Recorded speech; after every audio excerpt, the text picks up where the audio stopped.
विष्णु जा रहे हैं, माता लक्ष्मी उनके पीछे पीछे चली। भगवान विष्णु ने पलटकर देखा, लक्ष्मी आप कहां आ रही हो? लक्ष्मी जी बोली, प्रभु मेरे को आपके साथ चलना। भगवान बोले, लक्ष्मी आप हमारे पीछे, हम दक्षिण की ओर जा रहे हैं और आप हमारे पीछे पीछे आ रही हो, इस दक्षिण की ओर आपको नहीं आना चाहिए, आप रुको। लक्ष्मी जी मानी नहीं।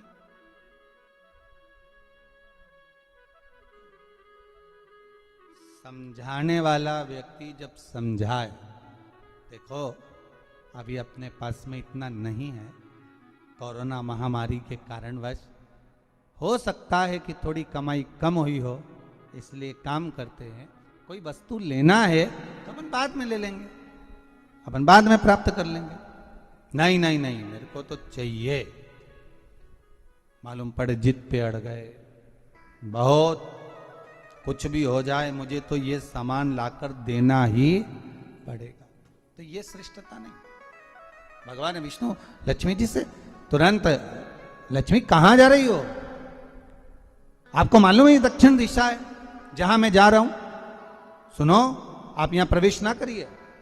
लक्ष्मी जी कहती, नहीं स्वामी मैं आपके पीछे पीछे चलूंगी। लक्ष्मी जी को खूब समझाया भगवान विष्णु ने, नहीं मानी मां लक्ष्मी, जाने के लिए आतुर हो गई, जाने लगी। और माता लक्ष्मी जब जाने लगी, भगवान समझा समझा कर रह गए, समझा समझा कर भगवान रह गए, नहीं मानी, चल दी पीछे पीछे जा। भगवान रोक रहे, नहीं मानी। चलते चलते लक्ष्मी जी ने क्या देखा कि एक सुंदर गन्ने का ईख का एक खेत है।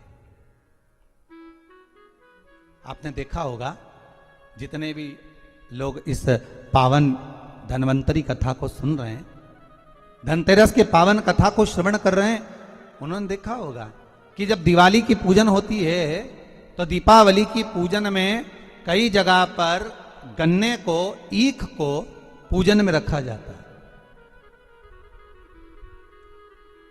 अब भैया कोई ब्राह्मण देवता से पूछे कि महाराज जी ये गन्ना पूजन में क्यों रखा जाता है, लक्ष्मी जी की पूजन में? आपके बच्चे भी आपसे पूछ सकते हैं, मम्मी ये गन्ने का क्या प्रयोग है, ये ईख का क्या प्रयोग है कि माता लक्ष्मी की पूजन में गन्ना रखा जाए, ईख रखी जाए, इसका प्रयोग क्या? तो वो प्रयोग ये धन्वंतरी की कथा में आ रहा है, ये धनतेरस की कथा में आ रहा है।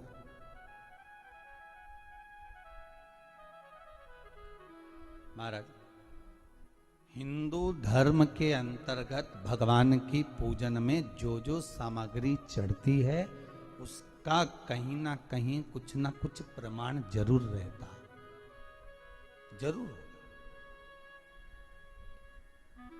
अगर भगवान पर कोई वस्तु चढ़ी है, हमारे भोलेनाथ जी पर अगर धतूरा चढ़ा है, बेलपत्र चढ़ा है, समी पत्र चढ़ा है, हमारे भोलेनाथ जी पर अगर श्वेत पुष्प चढ़ा है, श्री गणेश जी महाराज को कहीं दुर्वा चढ़ी है, मां जगत जननी जगदम्बा को लाल पुष्प समर्पित किए गए हैं, उसका प्रमाण कहीं ना कहीं हमारे शास्त्रों में मिलता ही है, उसका प्रमाण हमारे शास्त्रों में मिलेगा। गन्ने का, ईख का प्रमाण यहां आता है धन्वंतरी की कथा में कि माता लक्ष्मी गन्ने के खेत को देखकर, माता लक्ष्मी ईख के खेत को देखकर रुक गई और ईख के खेत को देखकर रुकी और भगवान विष्णु आगे बढ़ गए। गन्ने के खेत को जब माता लक्ष्मी ने देखा, उसमें से एक गन्ने का टुकड़ा, एक ईख का टुकड़ा माता लक्ष्मी ने तोड़ लिया।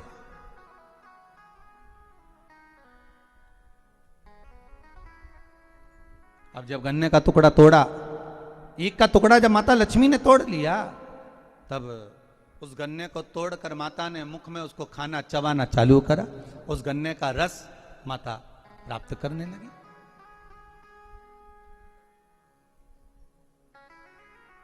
उस गन्ने के रस को, उस शुगर को,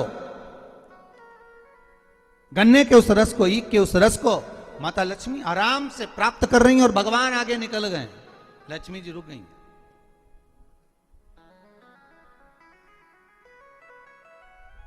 देखा माने, स्वामी तो आगे चले गए, स्वामी ने पलटकर देखा लक्ष्मी गई कहां? भगवान जब वापिस आ रहे थे लक्ष्मी जी को ढूंढने के लिए, देखने के लिए, तब माता लक्ष्मी उस गन्ने के खेत में खड़ी होकर गन्ने को खाते हुए जब देखी गई, भगवान विष्णु ने कहा, लक्ष्मी आपने श्रेष्ठता का कर्म नहीं करा। बहुत सुंदर प्रसंग है महाराज जी, ध्यान दीजिएगा। किसी के खेत में चना लग रहा है, किसी के खेत में गन्ना लग रहा है, किसी के खेत में कोई फसल लग रही है, खेत के मालिक से बिना पूछे अगर तोड़ ली जाती है, प्राप्त कर ली जाती है और उसका सेवन कर लिया जाता है, तो उसका भी दोष हमारा हिंदू धर्म बताता है, हमारे शास्त्र बताते हैं कि उसका भी दोष है।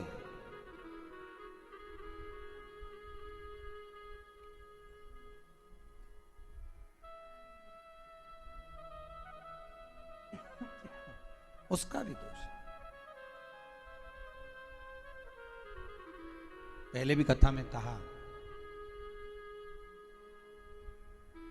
5 चोरों की कथा कही थी, उसमें वर्णन किया था, भगवान को बिना दिए जो खा ले वो भी चोर है। बिना पूछे कोई वस्तु उठा ले वो भी चोर है। किसी के घर में बिना पूछे प्रवेश कर जाए, आपने दरवाजा नहीं बजाया, आवाज नहीं लगाई, बेल नहीं बजाई और आप घर में प्रवेश कर गए, चोर। चौथा, महाराज किसी का सामान रखा था, बिना पूछे उठा लिया गया, रख लिया गया, वो भी एक चोर है। और 5वां, माता पिता को दिए बिना जो एकांत में अपने कमरे में जाकर खा ले, वो भी चोर है। परमात्मा को दिए बिना, माता पिता को दिए बिना, घर के बुजुर्गों को, घर के बड़ों को दिए बिना भक्षण कर लेना, पा लेना, वो भी चोरी।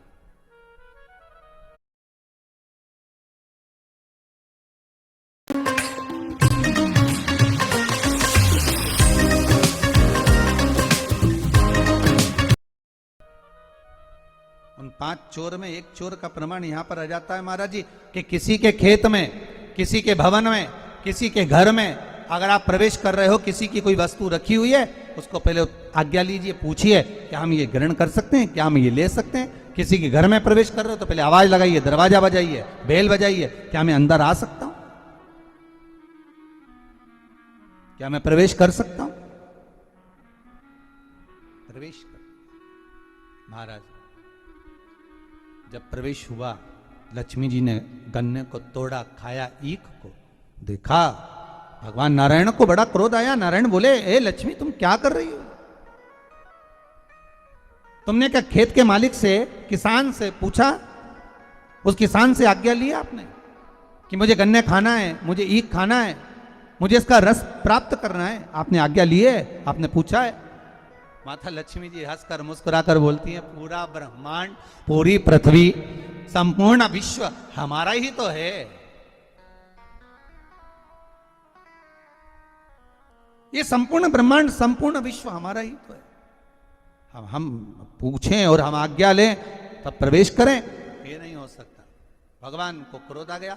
भगवान ने कह दिया, लक्ष्मी तुमने इस किसान के घर में उसके बिना पूछे गन्ने को तोड़कर, ईख को तोड़कर तुमने उसका रस लिया है। 12 वर्ष तक तुम्हें किसान के घर में रहकर किसान की सेवा करना पड़ा। 12 वर्ष तक आप उस घर में प्रवेश कर रहिए और उनके यहां सेवा करिए। करो सेवा। महाराज मुझसे गलती हो गई, आप अपने चरणों से मुझे दूर ना करें। भगवान कहते हैं, सुनो लक्ष्मी, तुम्हें 12 वर्ष तक उस किसान के घर में, उस किसान के खेत में रहना ही पड़ेगा, रहना ही पड़ेगा। आपको किसान के खेत में रहना, ठीक है। लक्ष्मी जी रह रही हैं, किसान के यहाँ सेवा कर रही हैं। ऐसी रही लक्ष्मी मैया के किसान के घर में धान, वैभव, सत्ता, प्रतिष्ठा सब मिल गई, सब कुछ आ गया किसान के घर में, सब कुछ। अब एक दिन 12 वर्ष जब पूर्ण हो गए, भगवान लक्ष्मी जी को ढूंढने के लिए निकले। लक्ष्मी जी से कहा चलो आ जाओ। अब तो किसान को लगा कि मेरे घर में ये बूढ़ी माँ जब से रह रही है तब से हमारे घर में वैभव ही वैभव, अब इसको कौन जाने देगा।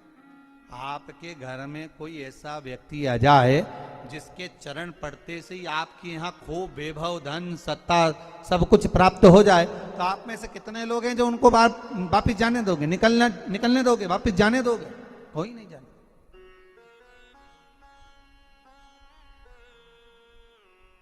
महाराज कौन जाने दे? थोड़ा और रुक जाइए, और रुकिए, और रुकिए। माता जाने का कहती हैं, किसान रोक लेता है। एक दिन भगवान विष्णु ही आ गए उस किसान के घर पर, और भगवान नारायण किसान के घर पर पहुंचे और पहुंचकर कहा अब हमको ये लक्ष्मी है, हमें जाना है, आप हमको जाने दीजिए। किसान को कहा, किसान पहचान नहीं पा रहा। भगवान बुजुर्ग का रूप रख कर आए, जैसे लक्ष्मी एक बूढ़ी का रूप रखकर सेवा कर रही है, उसी तरह किसान भी बूढ़े का रूप रखकर सेवा कर रहा है। महाराज भगवान ने किसान को कहा कि तुम गंगा नहा कर आओ तब हम जाएंगे। गंगा नहाते समय किसान के हाथ में कौड़ी दे दी। 4 कौड़ी लेकर किसान गंगा नहाने गया। जैसे ही गंगा जी में कौड़ी डालने को कहा, गंगा मैया प्रकट हो गई। किसान पूछता है आप कौन? गंगा जी कहती है मैं विष्णुपदी गंगा हूं, आप क्यों प्रगटी हो? गंगा जी ने कहा आपको मालूम है ये कौड़ी किसने दी है? नहीं, तुम्हारे घर में जो है वो नारायण है, नारायण ने दिया।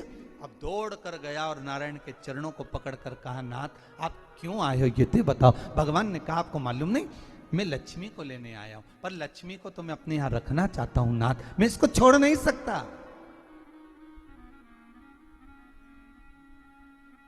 मैं लक्ष्मी जी को छोड़ नहीं सकता, मैं इनको लेकर जाऊं। किसान रोने लगा। तब भगवान नारायण ने धनतेरस की पूजन का महत्व समझाया। तब भगवान ने धनतेरस की पूजन का महत्व समझाया।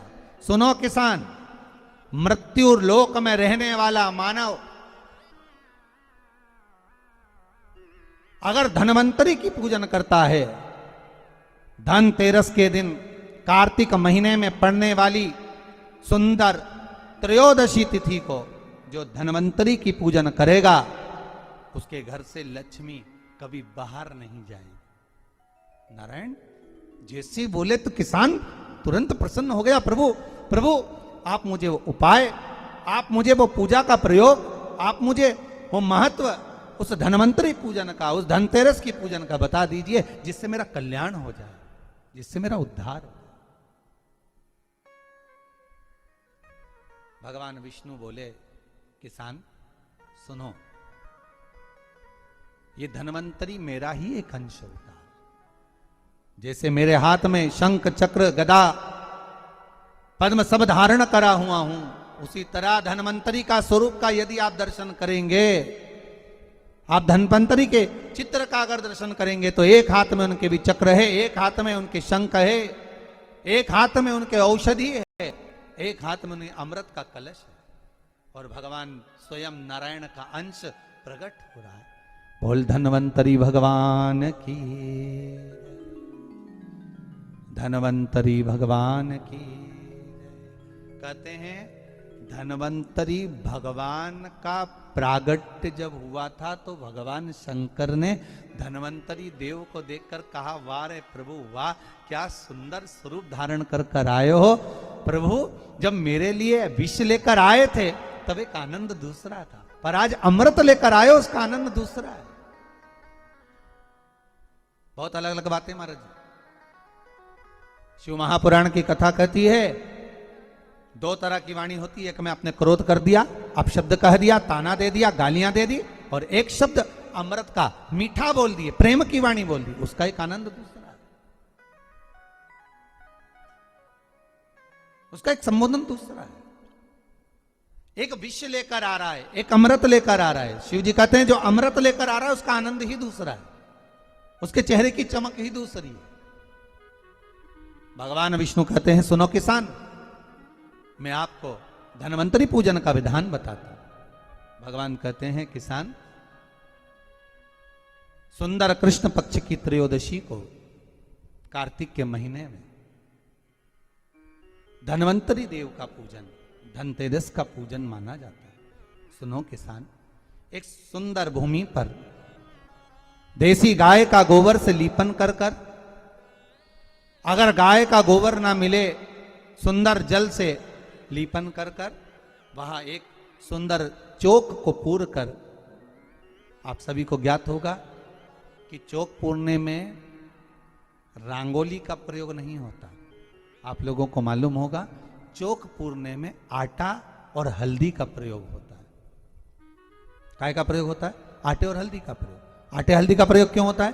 क्योंकि आटा समृद्धि को बढ़ाता है, लक्ष्मी वैभव को बढ़ाने वाली हल्दी होती है। इसलिए जब चौक पूरा जाता है भूमि पर, तो चौक पूरते समय आटा हल्दी का प्रयोग करते हैं। थोड़ा सा चावल का दाना या गेहूं का दाना रख दिया जाता है, उसके ऊपर एक सुंदर चौकी, एक चौरंग, एक पाटा रख दिया जाता है। भगवान विष्णु बता रहे हैं किसान को धनतेरस के पूजन का वर्णन, और जो भगवान विष्णु ने बताया है वही पूजन का वर्णन आप लोग श्रवण कर रहे हैं। आज धनतेरस है, आज धनतेरस का प्रयोग कर पूजन करें और शिव महापुराण के इस भाव को, विष्णु पुराण के इस भाव को, स्कंद पुराण के इस भाव को आप धारण करें, और जो विधान भगवान विष्णु बता रहे हैं उसके हिसाब से, उसके अनुसार आप लक्ष्मी का पूजन, धनतेरस का पूजन करें। चौकी लगाएं, चौरंग लगाएं, पाटा लगाएं, उस पाटे पर एक सुंदर लाल वस्त्र धारण करा दें, लाल वस्त्र बिछा दें।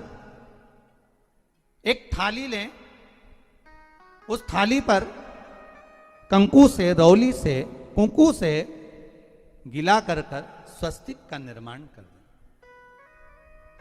स्वस्तिक का निर्माण कर कर घर में अगर चांदी का सिक्का हो,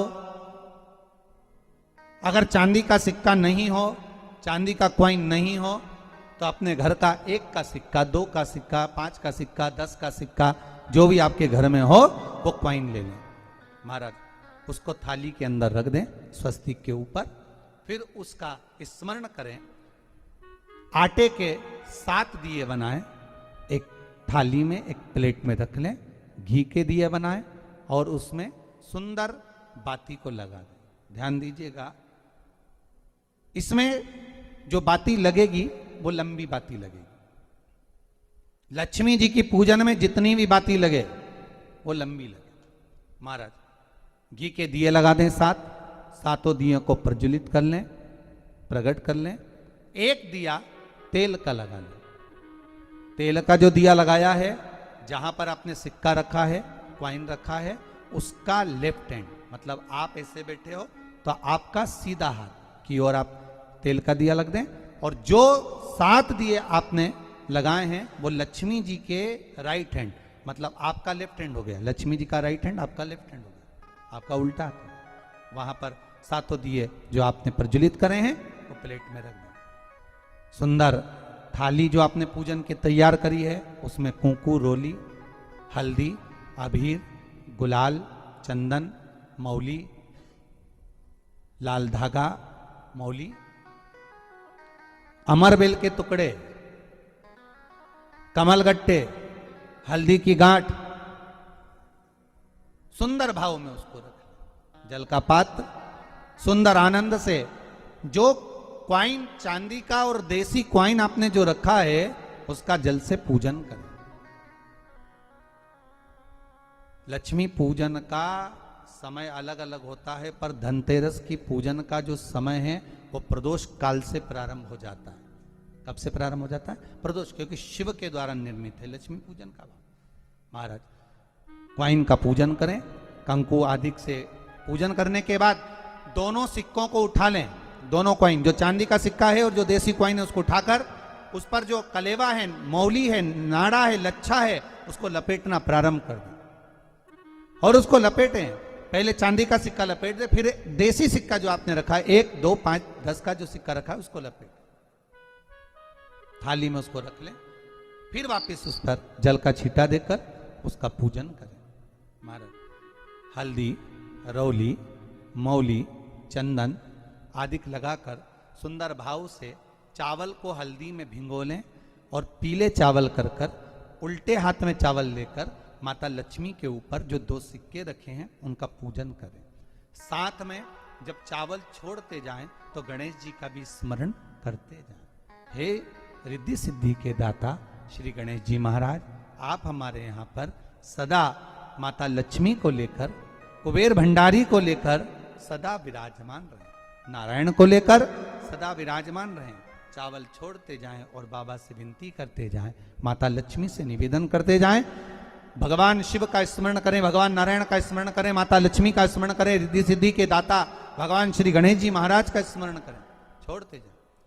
जब चावल पूर्ण छोड़ दे में पूजन पूरी तरह से हो जाए तब महाराज 7 सुंदर आनंद से अमरबेल के टुकड़े, अमरबेल वृक्ष पर एक पीले कलर की बेल चलती है, पीली, उसमें पत्ते नहीं होते, वो किसी भी वृक्ष पर डली रहती, वो अमरबेल कहलाती। ये अमरबेल लक्ष्मी पूजन में, समृद्धि के लिए, मकान के मुहूर्त के समय पर, गृह प्रवेश के समय पर बहुत कार्य आती है महाराज। ये अमरबेल को पानी की जरूरत भी नहीं पड़ती, आप रूप किसी वृक्ष पर डाल दी जाए वो अपने आप फलती चली जाती है। उसी तरह हमारे यहां भी हम भगवान से यही प्रार्थना करते, जैसे अमरबेल बिना पानी पड़े भी किसी भी वृक्ष पर डाल दी जाए पनपती जाती है, बढ़ती चली जाती है, ऐसे हमारे घर में बेबहू लक्ष्मी बढ़ती जाए। अमरबेल के 7 टुकड़े, कमल गट्टे 7, हल्दी की गठान 7 माता लक्ष्मी को समर्पित कर दें। दोनों हाथों में हल्दी पिसी हुई लीजिए और माता लक्ष्मी के ऊपर उसे चढ़ाना प्रारंभ कर दीजिए। 7 बार पिसी हुई हल्दी वो सिक्कों पर चढ़ा दें, अपनी मनोकामना कर कर अपने घर में माता लक्ष्मी को विराजमान करने के। जब हल्दी पूर्ण चढ़ जाए, हाथ में कुंकू ले लीजिए, रोली ले लीजिए, उस रोली कुंकू को भी माता लक्ष्मी को समर्पित करिए। तब इसके पश्चात सुंदर जो भी घर में मिष्ठान हो, मीठा हो, नहीं हो शक्कर हो, गुड़ हो, मिश्री हो, जो भी आपके पास में हो, खड़ी शक्कर हो, वो भगवान को माता लक्ष्मी को भोग रख दीजिए। अगर कुछ मीठा बना हो तो मीठा रख दीजिए। महाराज घर में संपूर्ण पूजन कर कर आपके घर में जो देवालय में भगवान बैठे हैं उनका भी पूजन करिए। पूजन करने के पश्चात आप माता लक्ष्मी से निवेदन करिए, हे माँ आप हमारे यहाँ सदा विराजमान हो। महाराज ये जो पूजन है भगवान विष्णु जो बता रहे हैं किसान को, ये 5 दिन की पूजन है पूरी। आज कौन से दिन का पूजन बता रहे हैं? पहले दिन का। आज धनतेरस से रूप चौदस, अमावस्या, एकम और दूज, ये 5 दिन तक दीपावली का पर्व मनाया जाता है, दीप महोत्सव मनाया जाता है।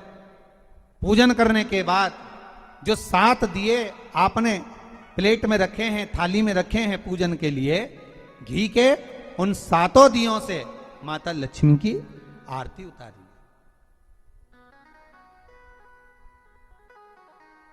उन 7 दियों से माता लक्ष्मी का पूजन करिए, माता लक्ष्मी से विनती करिए, मां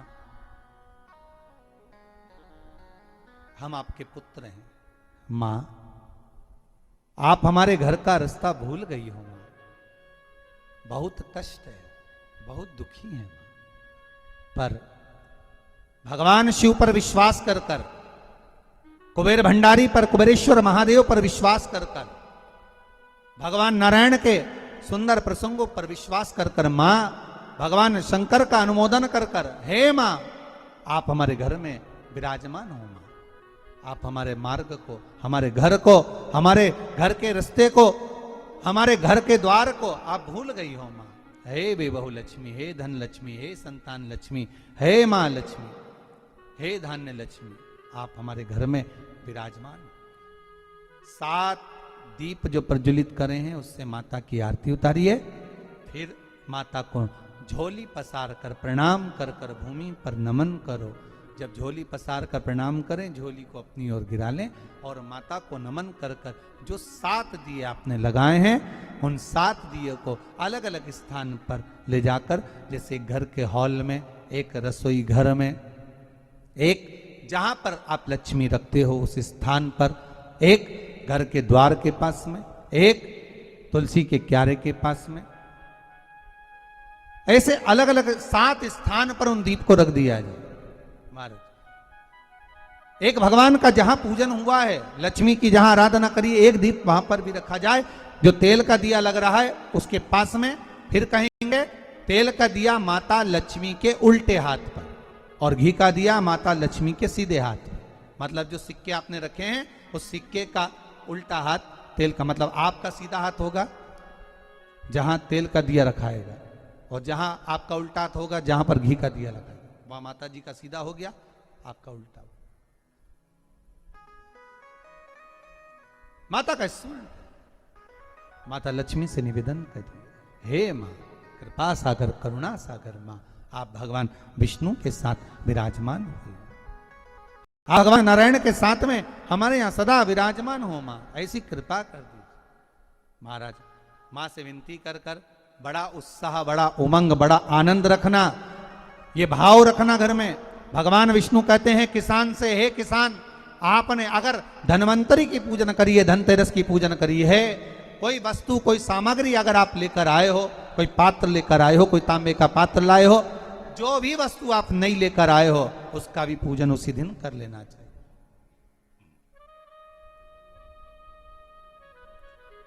उसका भी पूजन कर लेना चाहिए। बड़ा भाव रखकर भगवान विष्णु ने किसान को बताया, बड़ा भाव। किसान सुनकर